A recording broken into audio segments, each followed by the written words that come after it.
Gazette du Togo, une vision sur l'actualité togolaise et sur le monde. Bonsoir. Bonsoir. Alors, ce rapport de la Cour des comptes qui continue toujours pas à faire débat, et aujourd'hui vous avez rencontré les professionnels des médias. Que retenir de cette rencontre? Je vous remercie. Disons que les organisations de la société civile togolaise ont décidé de continuer par mener des actions dans le cadre de ce rapport sur le fonds de riposte et de solidarité Covid-19 qui a été publié par la Cour des comptes. Et vous avez constaté qu'il y a quelques semaines, nous avons fait une déclaration avec ces hommes d'organisation. Et cette fois-ci, vous remarquerez que nous sommes plus nombreux. Donc, il y a plusieurs autres organisations qui se sont jointes à l'action que nous allons mener, et notamment en portant plainte contre X, en demandant la démission du gouvernement. Aujourd'hui, face au traitement que les gouvernants font de ce rapport, et d'abord par la sortie de leur communiqué et ensuite par la session parlementaire où il y a eu des interpellations, eh bien nous sortons aujourd'hui, nous les organisations de la société civile, signataires de la déclaration qui vous a été lue, en disant que nous ne sommes pas d'accord avec ce qui a été fait le 21 février à l'Assemblée nationale, et nous ne sommes pas convaincus par les explications de nos gouvernants.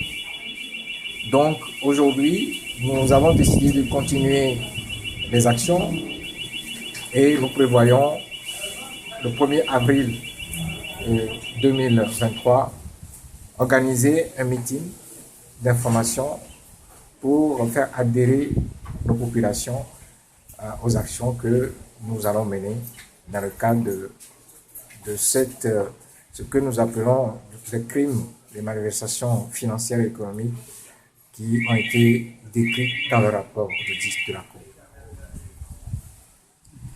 D'accord, vous appelez les gens au meeting pour quel objectif concrètement, puisqu'on sait qu'il y a déjà un meeting qui a été annulé ou peut-être rejeté par les autorités locales? L'objectif, c'est d'informer davantage les populations sur les tenants et les aboutissants du rapport et sur les actions que nous allons mener. Il est clair que nos actions porteront des fruits si et seulement si les populations nous soutiennent, sont derrière nous. Donc, ça constitue également un test et nous verrons bien ce qui va se passer le 1er avril. Nous allons adresser des courriers, des correspondances d'information, notamment au préfet du Golfe, pour l'informer de ce meeting le plus tôt possible. Et nous verrons comment tout ceci va se passer. Oui, docteur, est-ce que vous êtes surpris par ce dérapage dans les sous-gestions de la Cour? Est-ce que vous êtes surpris?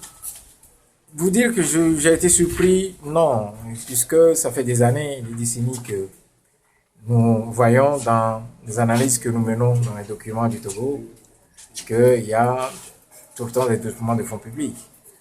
Je vous citerai plusieurs exemples. Actuellement, nous voyons son excellent président de la République qui se promène et qui veut relancer l'agriculture togolaise. Je peux vous dire que des dizaines de fois, cette agriculture togolaise a été relancée. Je vous donnerai juste un exemple de 1996 où le président Eyadema a demandé aux partenaires de financer l'agriculture togolaise parce qu'il veut moderniser l'agriculture togolaise et a bénéficié de plus de 52 millions de dollars. Et dans cette initiative, je peux vous certifier qu'il n'y a eu aucun résultat. Donc d'autres initiatives de cette nature ont été multipliées depuis 1974, où il y a eu la création d'entreprises nationales et plus de 76 entreprises nationales qui ont fait faillite en moins de 10 ans. Donc, nous ne sommes pas surpris, nous, en tant qu'analystes de l'économie togolaise, mais par contre, nous sommes surpris par le fait que ces ressources étaient destinées à sauver les Togolais en pleine crise pandémique, où personne ne savait exactement quelle était l'issue d'une telle crise, quelle serait l'ampleur des morts. Et ça, en revanche, ça nous surprend. Ça nous surprend que nos gouvernants puissent atteindre ce degré de, je ne sais pas, peut-être de l'immoralité. Oui, par contre, face à ça, nous sommes surpris. Oui. Et surtout, après, lorsqu'on constate que des ministres qui ne relèvent pas de la Constitution, qui ne relèvent pas du suffrage universel, eh bien, piétinent ceux qui relèvent du suffrage universel ou des institutions qui relèvent de la Constitution, eh bien, ça nous surprend. Ce genre de comportement, ça nous surprend. On ne peut pas dire que nous ne sommes pas surpris.